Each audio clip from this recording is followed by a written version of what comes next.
Assalamualaikum warahmatullahi wabarakatuh. Halo semuanya, perkenalkan nama saya Yoben Agustianda. Prodi saya adalah Teknik Sipil dan di video ini saya akan membuat tugas video review buku untuk OSDI. Nah, buku yang saya pilih adalah Hilang, sebuah kekalahan tanpa pemenang yang ditulis oleh Nawang Nidlo Titisari. Dan alasan saya memilih buku yang berjudul Hilang ini adalah dikarenakan covernya yang elegan dengan dominasi warna hitam sempurna. Dan yang kedua, itu ada buku Hilang ini ternyata bukan novel cuy, tapi kumpulan tulisan yang merupakan curahan hati perempuan yang patah hati karena cinta gitu. Nah, yang ketiga, buku ini itu lebih menonjolkan permainan diksi dalam bercerita gitu. Dan inilah kenapa saya memilih buku ini untuk direview gitu. Dan inilah yang membuat saya shock ya. Saya awalnya mengira pas ngambil buku ini tuh novel cuy.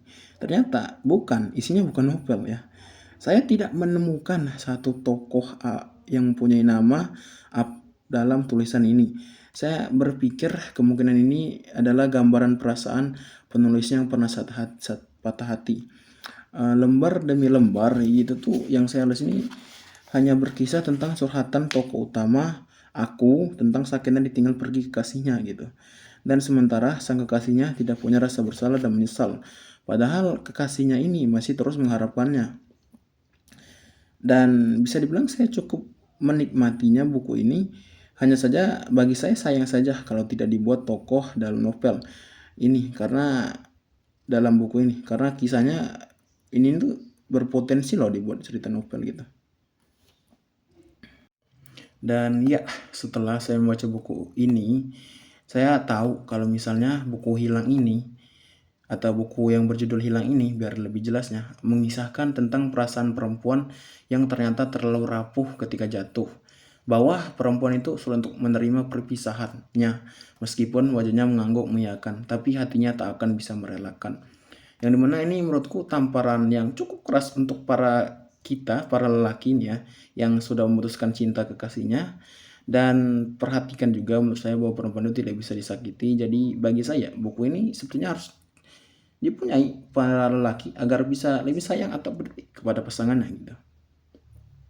Dan ya, kita bahas pertama kelebihan buku ini. Menurutku kelebihan buku ini adalah buku ini bisa dibilang adalah bacaan yang fresh atau baru buat orang-orang yang suka baca, tapi udah bisa dibilang udah mulai lelah sama novel. Dan saya benar-benar ngerekomendasiin buku ini buat kalian baca kalau misalnya kalian ada waktu senggang. Dan kekurangannya buku ini tuh adalah orang-orang yang nggak terlalu mengerti diksi itu bakalan kesulitan buat memahami isi tentang buku ini. Dan segini saja review buku dari saya. Saya Yoben Agustianda mengucapkan wassalamualaikum warahmatullahi wabarakatuh.